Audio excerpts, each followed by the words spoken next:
Jean chapitre 9, verset 31. Il est stipulé par le Saint-Esprit qu'il n'exauce point les pécheurs, mais uniquement celui qui fait sa volonté. Beaucoup d'enfants de Dieu, beaucoup de serviteurs, beaucoup d'aînés dans le corps de Christ ont une fausse idée de la marche avec le Seigneur. Et le Saint-Esprit nous interpelle à ce sujet. Dieu et le péché sont incompatibles.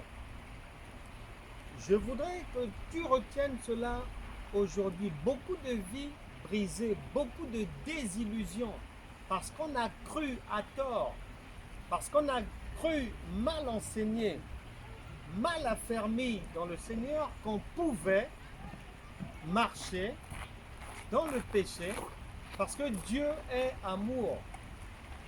Mais les gens oublient souvent que dans le livre aux Hébreux, il est stipulé que Dieu est un feu dévorant. Il est aussi un feu dévorant. Et en Apocalypse chapitre 22, à partir des versets 18, 19 et suivants, là-bas, il est dit que tout ce que Dieu a dit, il était interdit d'enlever quelque chose, de retrancher une parole de Dieu, ni d'ajouter quelque chose. Cela veut dire quoi? Cela veut dire que lorsque tu lis que le Saint-Esprit dit que lui, il est un feu dévorant, tu dois prendre cela en considération. Tu liras aussi ailleurs qu'il est amour, mais n'oublie pas désormais qu'il est aussi un feu dévorant. Mais il est venu pour te donner la vie et te la donner en abondance. Raison pour laquelle nous allons prier, pour que tu puisses une bonne fois pour toutes faire la paix avec Dieu et que tu sois enraciné, bien affermi, et que Christ soit convenablement formé en toi et que ta marche soit conforme au standard de Dieu. Hébreux chapitre 11 verset 6 stipule que sans la foi, nul n'est agréable à Dieu. Nul ne peut être agréable à Dieu. Et la foi, c'est une vie sans péché, dans la sanctification. Je prie maintenant.